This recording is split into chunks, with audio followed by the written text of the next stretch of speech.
Thanks for coming to the talk. You can all hear me okay, I assume?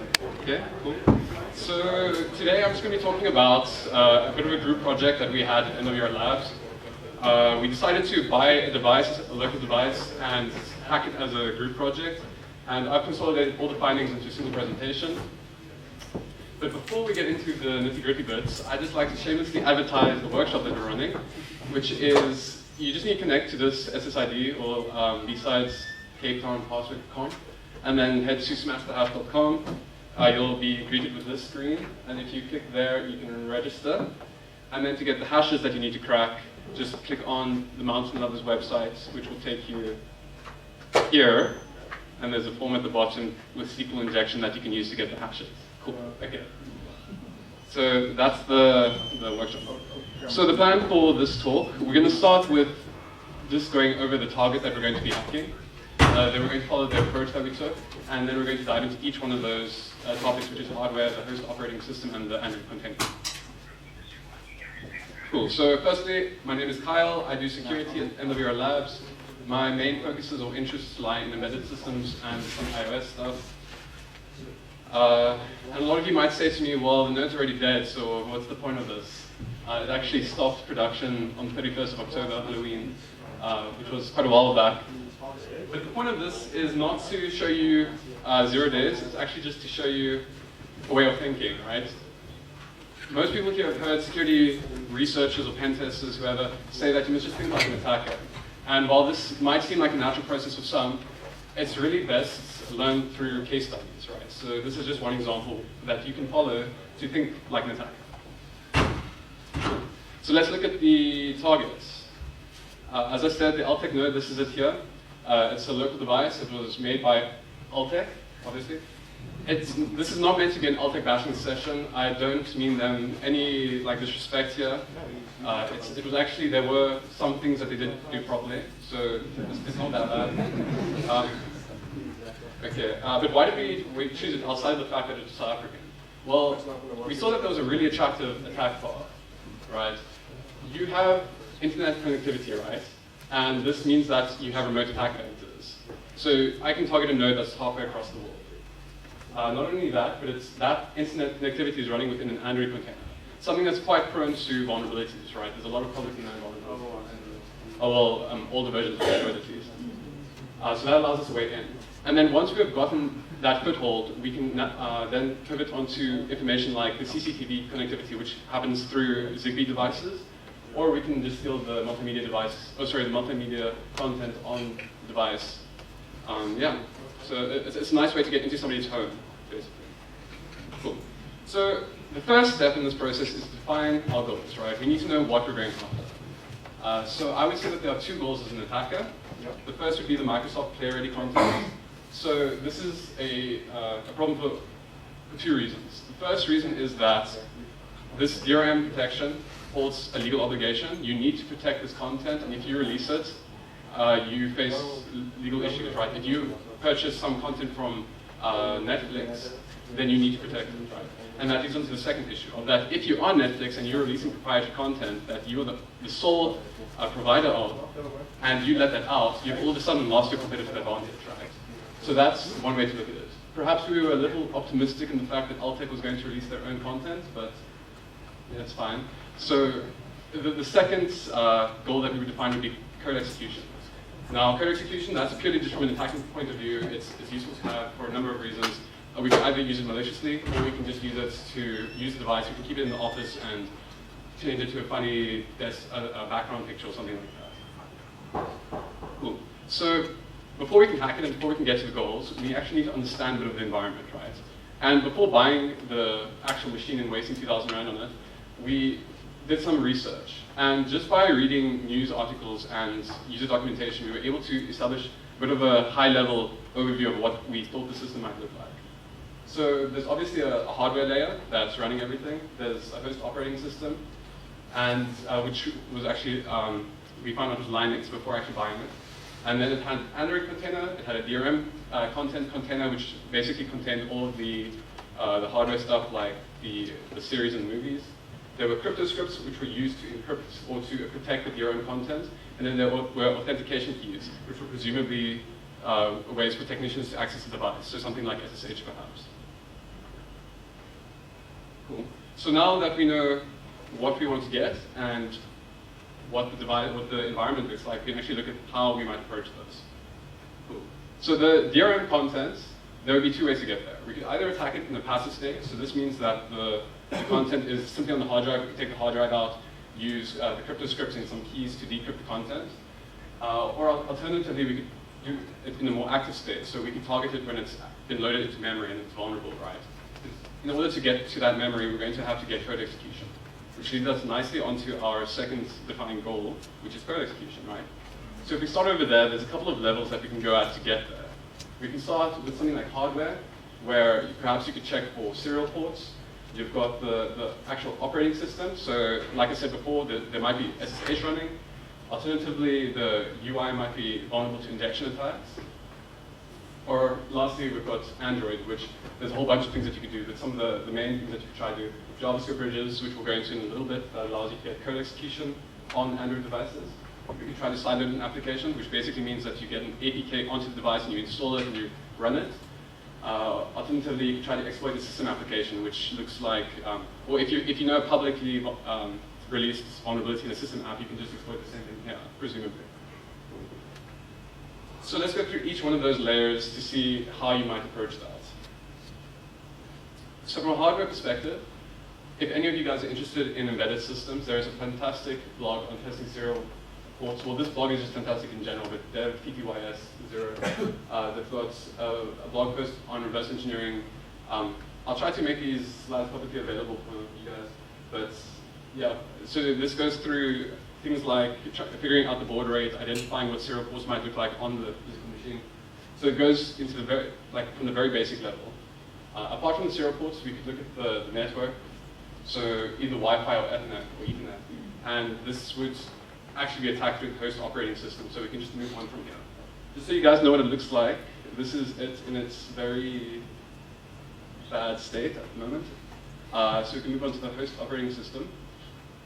Okay, so when you do a port scan of the box, both on the Wi-Fi or the Ethernet, you land up with these ports. 111 has been left out because there was no real way to exploit it, so it's just the port map of Linux. 22 was SSH, so there's a couple of ways we might attack that. We could try to brute force it, or brute force the credentials if it's got password-based authentication. Alternatively, we could try to get the keys somehow if it's using key-based authentication. 4.3.2.1, 5.4.3.2.1, and 5.4.3.2.2 is used for UPnP. So that's basically when you connect the node to a network, or the same network as another device, such as a laptop, and you want to stream content between the devices. It uses UPnP. So it needs to broadcast information, or lots of different types of information. For instance, what media do you have on the device, and then you actually need to stream that media. So that's got quite a lot of potential there. There's also port 8080, which is a JSON RPC server. So that's JSON remote procedure call, which is used, we'll see in a second what that's used for. So yeah, there you can just see the gist of the types of attacks that we're going to look at on the host operating system. The port 8080 JSON RPC was found to be used in the mobile app. So this is actually a screenshot from a tablet, right? You could use this trackpad on the right-hand side to move the mouse around, and then you can send commands over the network. So as long as it's on the same Wi-Fi, you can control it, right? And as a result of this, you could set a proxy on your the remote, and it set that data. It's all over clear text. So what's cool about this is that the requests look like this, right? So you could try to fuzz this. I mean, there's a couple of parameters. You can play around with it, see if you can get an overflow, make the thing fall over. But unfortunately, there was nothing of too much interest there that was immediately exploitable, so we decided to move on. The next one, or the next thing that we're looking at is the UPnP, right? So we noticed that, this goes out to Rayana, who's sitting in the back there, Chris. Yeah.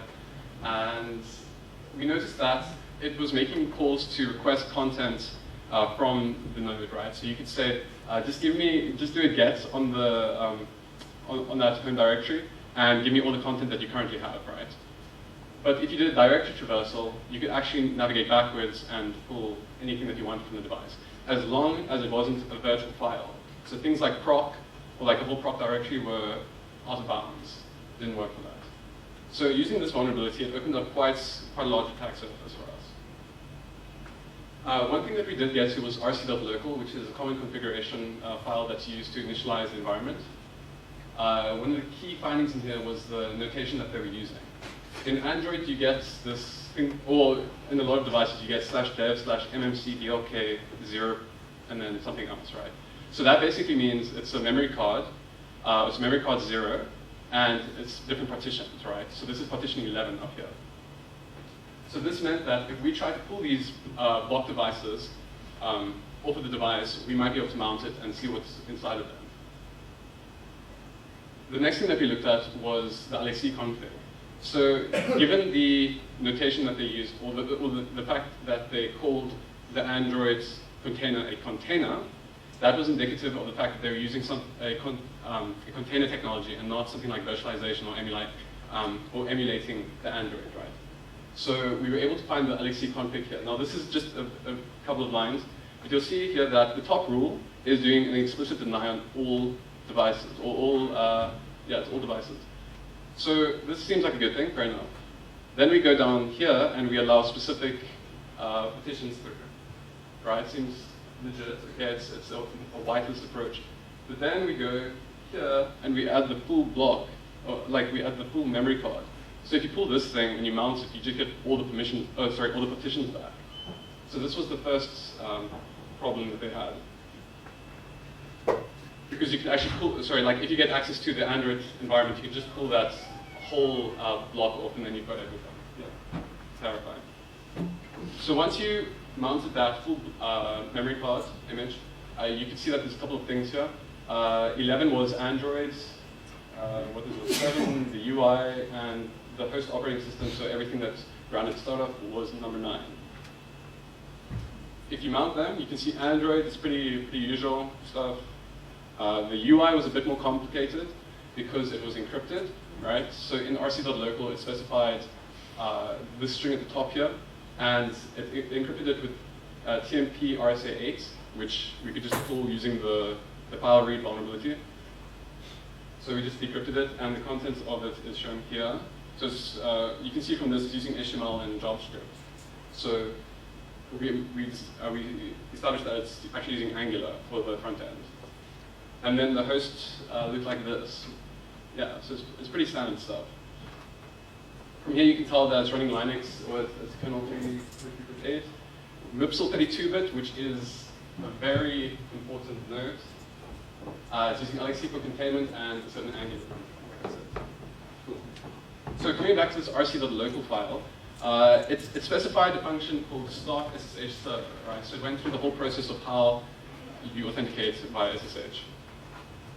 The gist of it is that it uses devmem and the memory cards 1 and 2, or partitions 1 and 2. It generates RSA and AES keys from these. It adds the public key to authorized keys and then deletes the private key. Seems legit. It's not exact. I'm not sure why they're doing this. Why don't they just preload the authorized keys in there? I don't know. But this is what they're doing.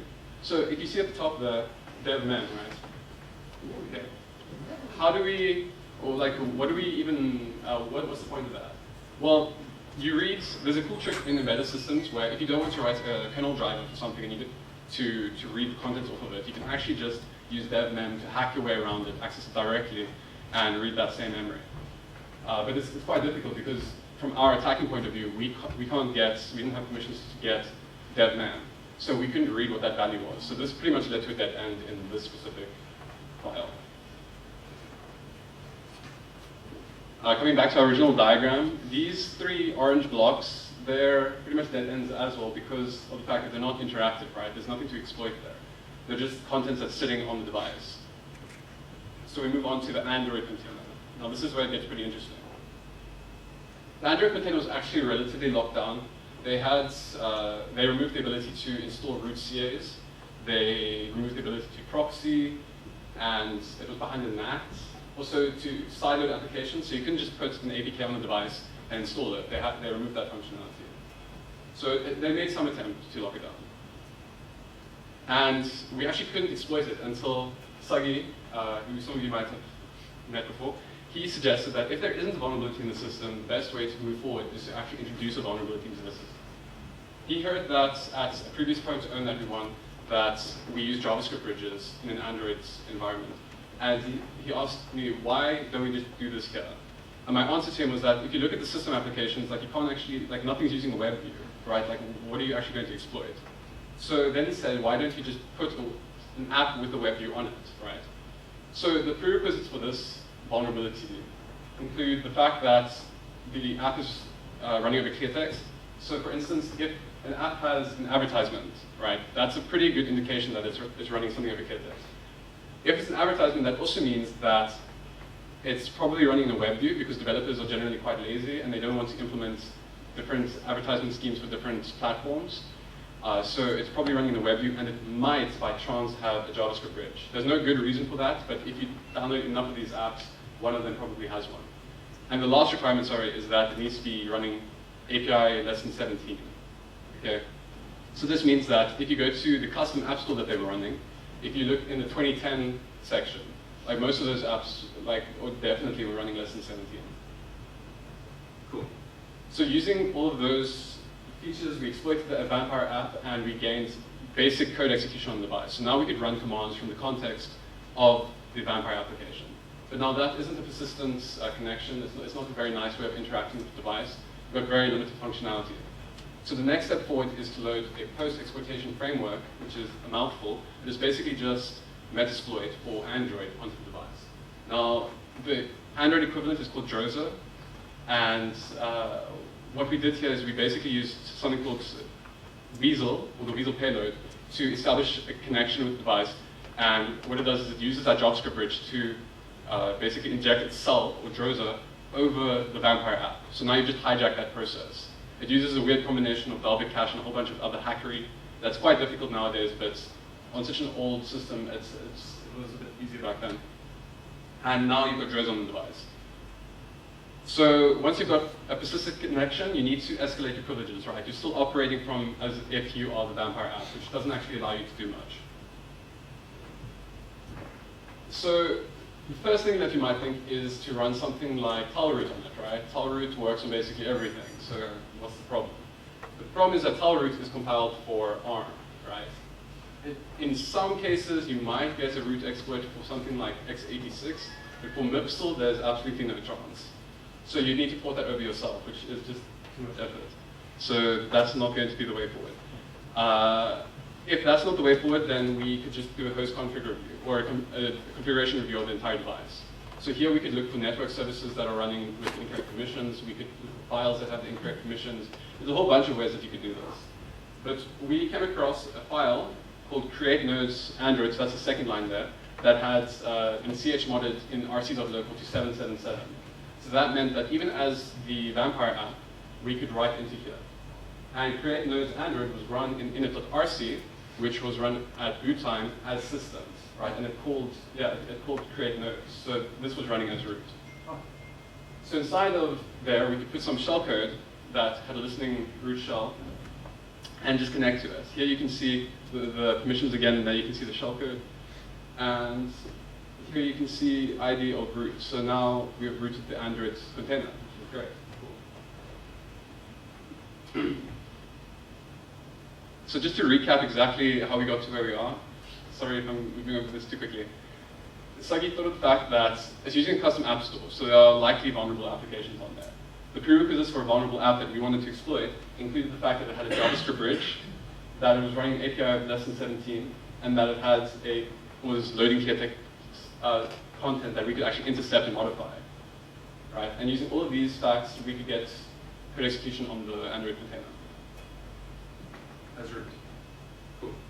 So the next step forward is escaping the container, right? We are still operating inside of a Linux container. Now, for those of you who don't know, a Linux container is quite different from something like virtualization because of the fact that virtualization tries to virtualize all the hardware on it, right? It sees its own operating system and kernel, whereas in LXC or Linux containers, you actually share a kernel space and OS.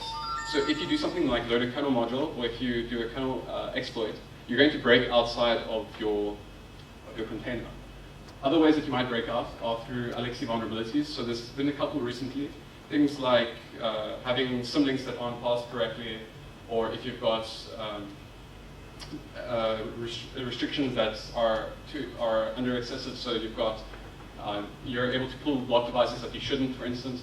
Those are all examples of traditional Alexi vulnerabilities. But the last one is also configuration issues. So in this example, you need to lock down Alexi yourself pretty well for anybody who is using Alexi. There are a number of things that you just need to be aware of, and if you don't configure it properly, you will most likely be able to break out of it. But unfortunately, here's where the talk goes down a bit. This actually happened after the node died, so it became a bit of a futile project. So we didn't actually pursue any of these with great effort, I would say. We did look at it for a little while, but there was no immediate way to escalate privileges. So to take a look at the timeline, we started hacking this thing just over a year ago, and we disclosed the vulnerabilities in December, just about now. And then we disclosed them again in March, and then we followed up again in March, and then it died. So at no stage did Altec actually ever acknowledge the vulnerabilities that we showed them. So it's likely that they might follow some of these vulnerabilities in the future. There's no way that we could tell this, but we definitely did try to get in touch with them quite a number of times. So one of the points of this talk was to just get an indication of what is the current standard for South African companies and their disclosure process. I wouldn't say that this is very accurate for all companies because it depends on the security department at each company, but this is not necessarily a good thing. Cool. So just to summarize exactly what we've covered here, we started by mapping out the surface. We defined the goals of what we want to get into the device. We drew some attack paths of how we would get to those goals. Then we hacked it. And ultimately what we learned is that research often leads to failure, right? So what I mean by this is that we had quite a few attack paths that we drew out. And while it doesn't seem like it, we did go down each one of them, and we did hit a lot of dead ends. So often you're going to just do things that bear no fruit, right? And at the end of it, we didn't even get outside of the into the main container. So, and we just left it there. But the point is that we established the fact that it wasn't worth our time anymore. And so yeah, research often leads to failure. Cool. Do we have any questions?